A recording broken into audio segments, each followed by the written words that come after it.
Assalamualaikum warahmatullahi wabarakatuh. Anak-anakku sekalian, untuk pembelajaran hari ini Bapak akan menjelaskan tentang surat Al-Quran.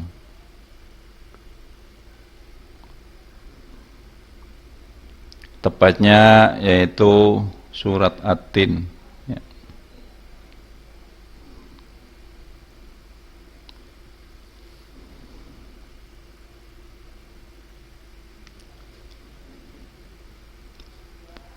Baik itu membacanya ataupun menghafalnya dan juga sekaligus menulisnya, kemudian apa yang terkandung dalam surat At-Tin. Manusia adalah makhluk Allah yang paling mulia. Allah menciptakannya dengan bentuk jasmani yang indah.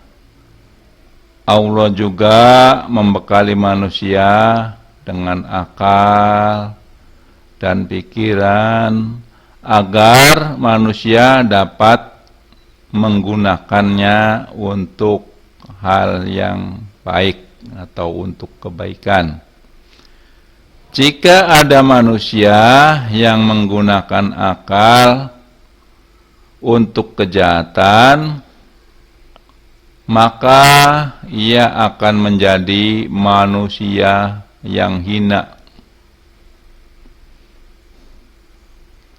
Apapun bentuk jasmani, apapun bentuk jasmani kita, sudah seharusnya kita syukuri anggota tubuh pemberian Allah ini. Hendaknya kita gerakan untuk kebaikan. Apalagi kita sudah diberi akal, diberi pikiran yang dapat membedakan mana yang baik dan mana yang buruk. Itulah gunanya akal bagi manusia. Selanjutnya,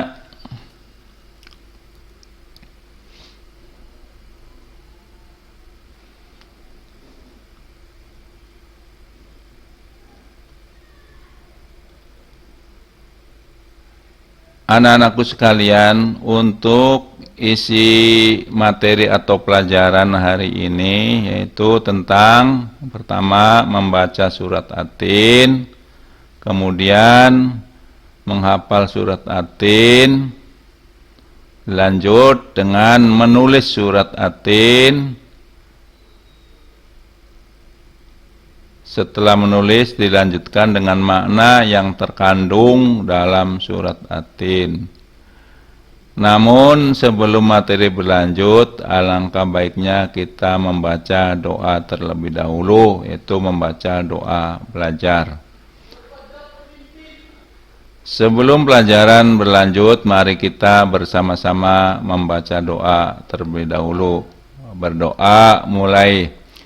Bismillahirrahmanirrahim. Raditu billahi robba wa bil islami dina wa bi muhammadin nabiyya wa rasula. Rabbi zidni ilma warzuqni fahma. Amin ya rabbal alamin. Semoga dengan dibacanya doa mau belajar, anak-anakku sekalian bisa dapat menerima materi pelajaran dari Bapak dan sekaligus bisa mudah memahaminya. Lanjut.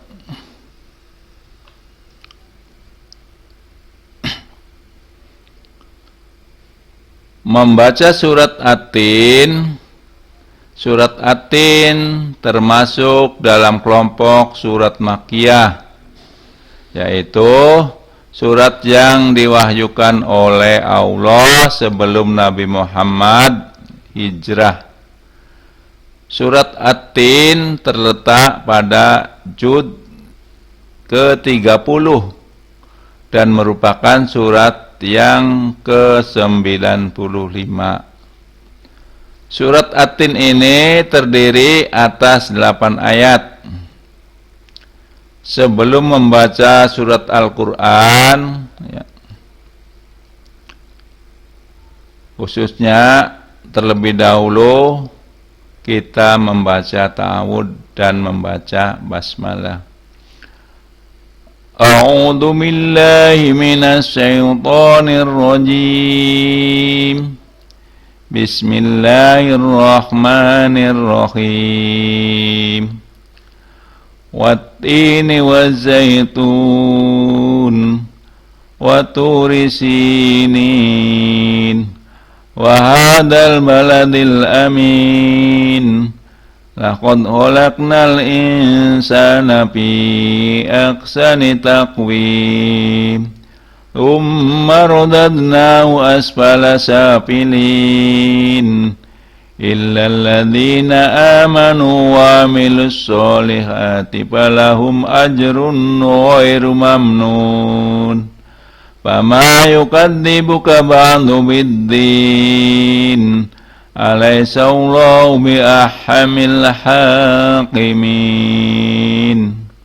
Itulah anak-anakku sekalian, bacaan surat At-Tin, ya. Lanjut.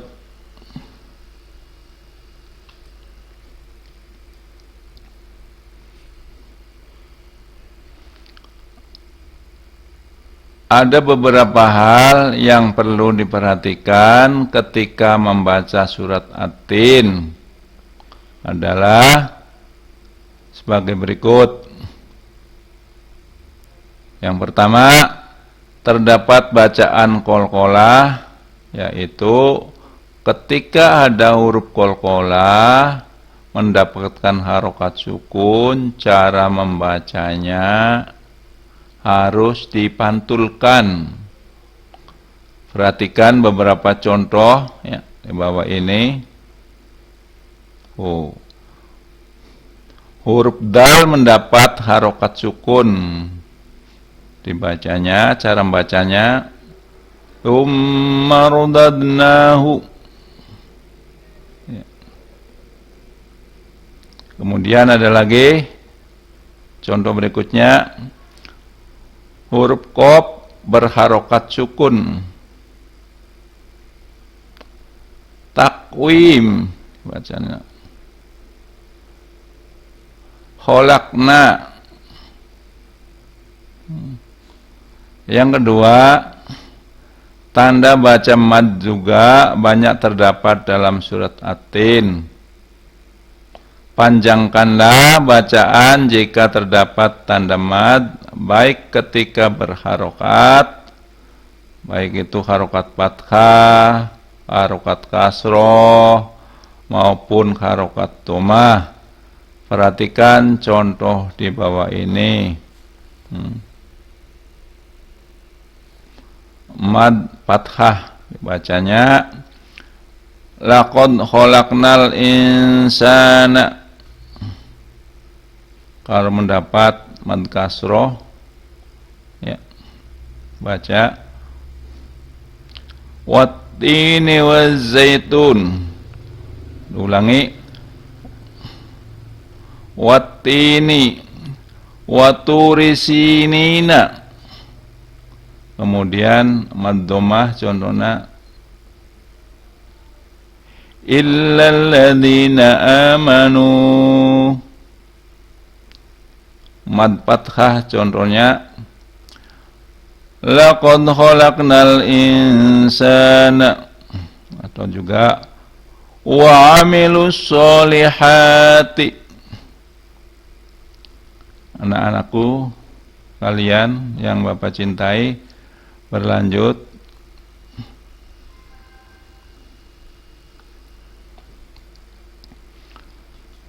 Yang ketiga, perhatikanlah cara membacanya berdasar ilmu tajwid. Ada beberapa bacaan yang harus dibaca jelas atau dibaca mendengung. Ya. Perhatikan beberapa contoh lafaz di bawah ini. Ya.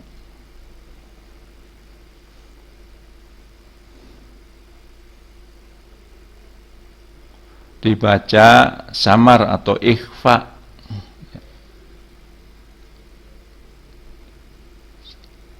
Insana, ya. Alasannya ada huruf nun sukun bertemu dengan huruf sin, ya. Contoh yang kedua, idhar sapawi dibaca jelas. Contohnya walahum ajrun. Ya. Mengapa dibaca seperti itu? Alasannya ada itu anak-anak. Ada huruf mim sukun bertemu dengan huruf alif. Kemudian ada contoh lagi idhar halqi. Coba dibaca jelas. Contohnya ajrun ghairu. Mengapa dibaca seperti itu? Alasannya ada huruf ro tanwin bertemu dengan huruf ghain, ya. Huruf ghain, ya. Kemudian lanjut, itu ada lagi idhar sapawi atau dibaca jelas. Contohnya mamnun.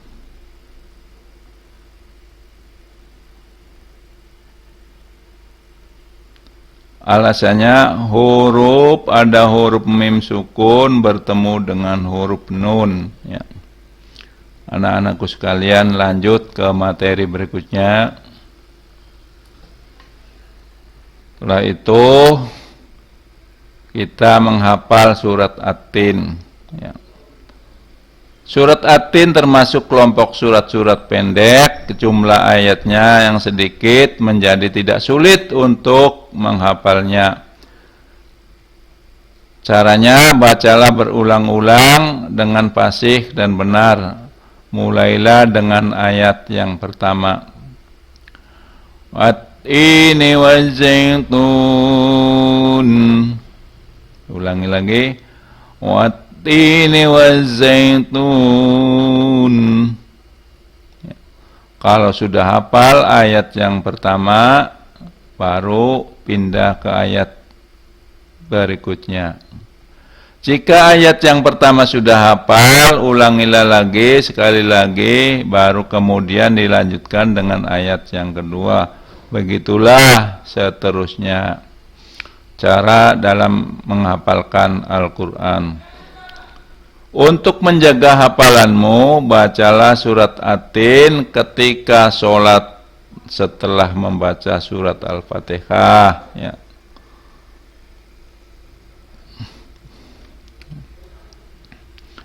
Pada rakaat pertama atau rakaat kedua baca surat At-Tin dengan cara seperti itu, hafalanmu akan semakin lancar, ya. Seperti itu anak-anak contohnya untuk mempermudah menghafal Al-Quran. Lanjut. Setelah membaca, memahami, menghafal, sekarang kita menulis.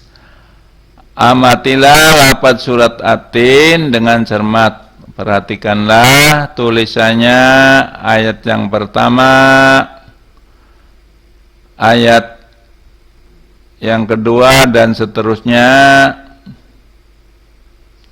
Ayat per ayat, bagaimana bentuk penulisan huruf hijaiyah setiap ayat tersebut. Cermatilah setiap perubahan bentuk hurufnya, baik ketika berada di depan, ataupun berada di tengah, maupun berada di paling belakang.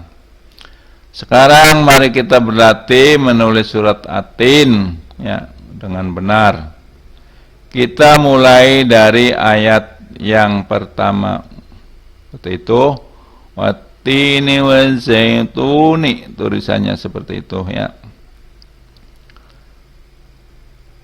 tulislah ayat di atas dengan pelan-pelan dan perhatikan bentuk hurufnya.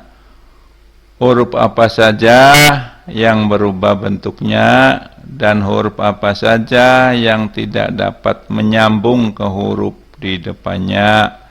Itulah dengan ingatlah dengan baik huruf yang harus berubah bentuk dengan yang tidak berubah bentuk.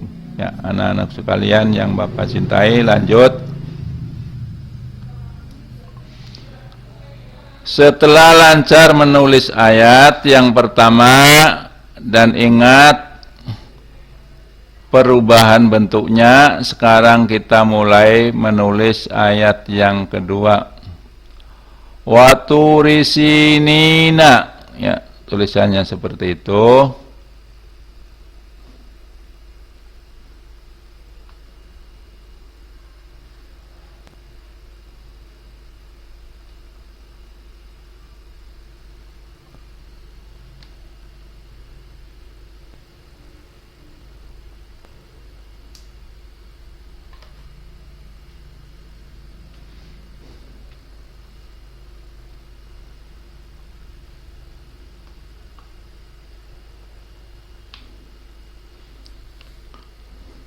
Setelah lancar menulis ayat yang pertama dan ingat perubahan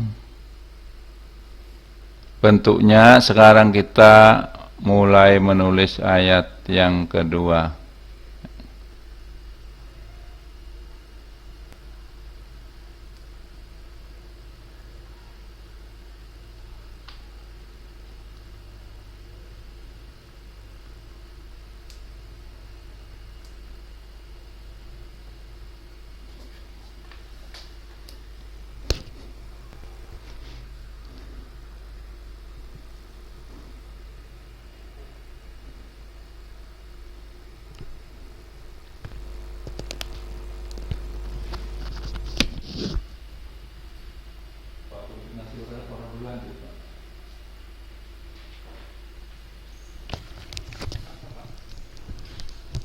Orang berlanjut.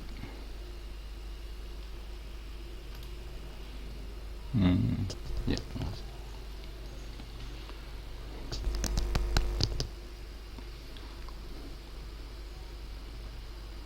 Lanjut.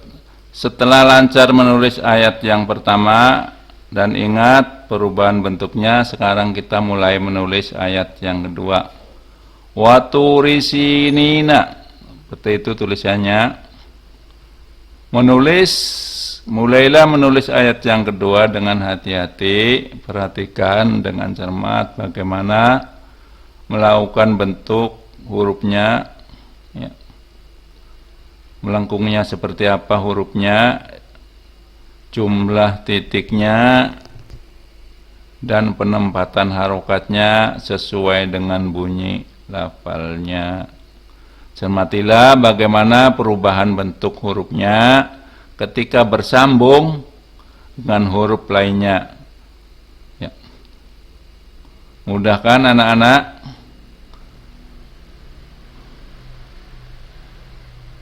Dalam menulis surat At-Tin mudah, ya. Menulis kalimat dalam surat At-Tin. Setelah kamu dapat menulis kedua ayat tersebut dengan benar, kita lanjutkan dengan ayat yang ketiga dan ayat-ayat seterusnya. Lakukanlah dengan cermat seperti ketika menulis ayat pertama dan kedua. Jika sudah selesai, mintalah kepada gurumu untuk mengoreksi tulisanmu, ya. Setelah selesai, selamat menulis surat At-Tin, ya. Lanjut.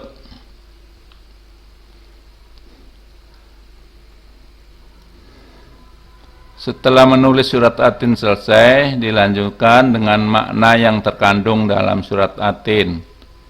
Surat At-Tin mengandung pesan-pesan yang sangat penting bagi manusia. Manusia adalah makhluk Allah yang paling sempurna, baik bentuknya ataupun yang lainnya. Allah juga mengingatkan bahwa banyak manusia yang menjadi makhluk yang hina karena perilaku mereka yang tercela. Allah hanya akan memberikan pahala kepada orang yang mau beriman dan mau berbuat baik atau kebaikan. Marilah kita pahami arti dan makna setiap ayatnya. Ayat yang pertama menjelaskan Allah Subhanahu wa taala bersumpah dengan buah tin dan buah zaitun. Sumpah menunjukkan kesungguhan Allah Subhanahu wa taala di dalam memberikan peringatan kepada manusia. Ayat ini ditunjukkan kepada bangsa Arab waktu itu. Buah tin dan buah zaitun merupakan tanaman yang paling banyak dikenal di wilayah Arab. Dengan begitu mereka bisa memahami makna sumpah Allah Subhanahu wa taala tersebut. Anak-anakku sekalian, berlanjut ke ayat berikutnya.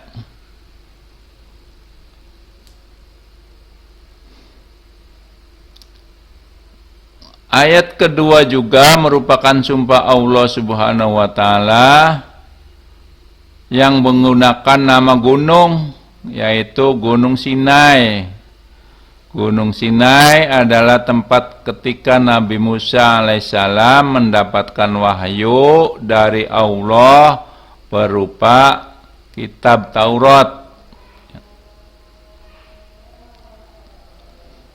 Ayat yang ketiga juga masih menunjukkan sumpah Allah Subhanahu wa taala yang menggunakan nama kota Mekah yang dijamin keamanannya oleh Allah Subhanahu wa taala.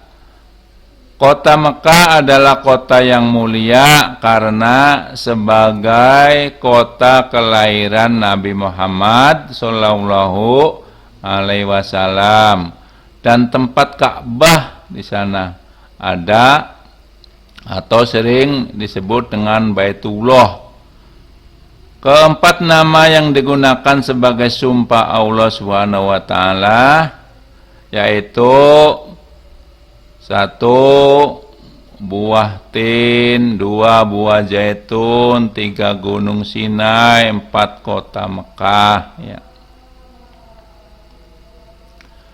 Adalah nama-nama yang sudah dikenal masyarakat Arab. Hal ini untuk memberikan penegasan kepada kaum Quraisy bahwa mereka sedang diingatkan oleh Allah Subhanahu wa taala agar menjadi manusia yang mulia.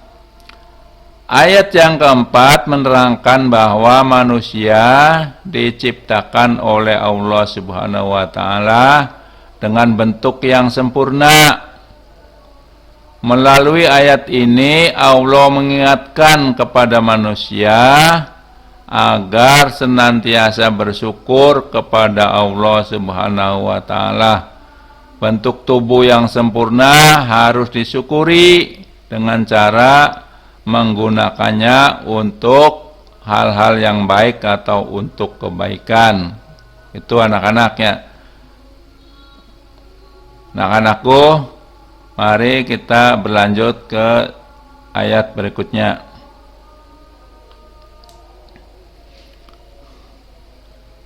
Ayat yang kelima merupakan peringatan dari Allah Subhanahu wa taala bahwa meskipun manusia memiliki bentuk yang sempurna,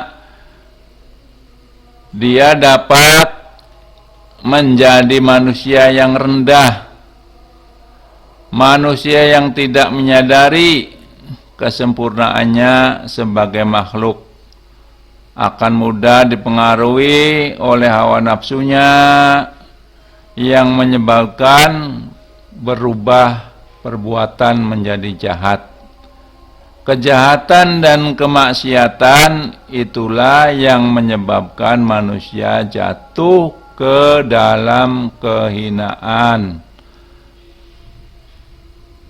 Ayat yang ke-6 menjelaskan bahwa manusia tidak jauh atau tidak jatuh dalam kehinaan adalah mereka yang beriman dan mau mengerjakan kebaikan. Mereka ini adalah diberikan oleh Allah Subhanahu wa taala berupa pahala yang tiada terkira. Dengan demikian, keimanan dan amal soleh dapat meningkatkan derajat manusia. Kejahatan dan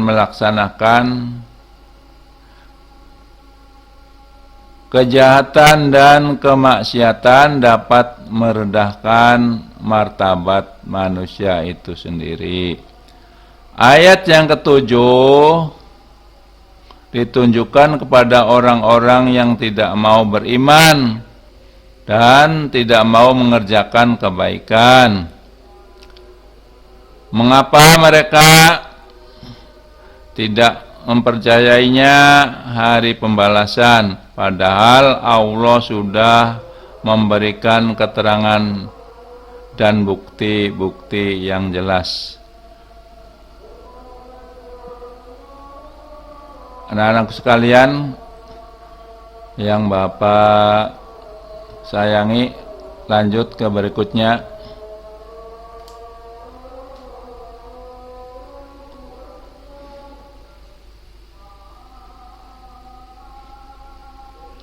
Ayat yang terakhir atau ayat yang ke-8 ini menyatakan dengan pernyataan bahwa Allah adalah Tuhan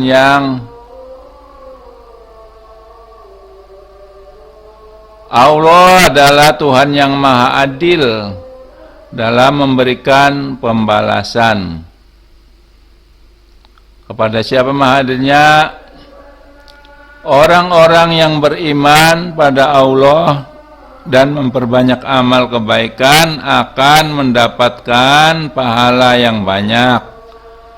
Sebaliknya, orang-orang yang melakukan kemaksiatan dan kejahatan, bagi mereka tempat yang hina, baik itu di dunia maupun di akhirat nanti. Berdasarkan dari arti surat At-Tin di atas, anak-anakku sekalian, kandungan maknanya dapat disimpulkan sebagai berikut, yaitu menjadi 4. Yang pertama, manusia adalah makhluk Allah yang paling sempurna. Yang kedua, manusia dapat jatuh menjadi makhluk yang hina karena perbuatannya itu sendiri. Yang ketiga, Allah memuliakan dan memberikan pahala berlipat ganda kepada orang-orang yang beriman dan mau mengerjakan amal kebaikan. Yang keempat, orang-orang yang tidak mempercayai atau mendustakan Allah akan mendapatkan pembalasan pada hari kiamat. Mungkin pelajaran pendidikan agama Islam dan budi pekerti untuk kali ini Bapak cukupkan sampai di sini.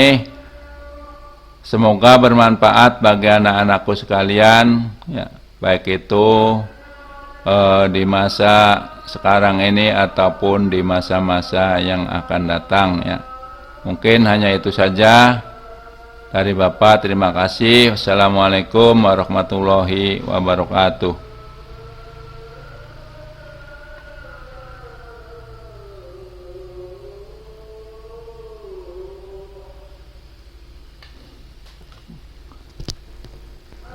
Sudah, Pak.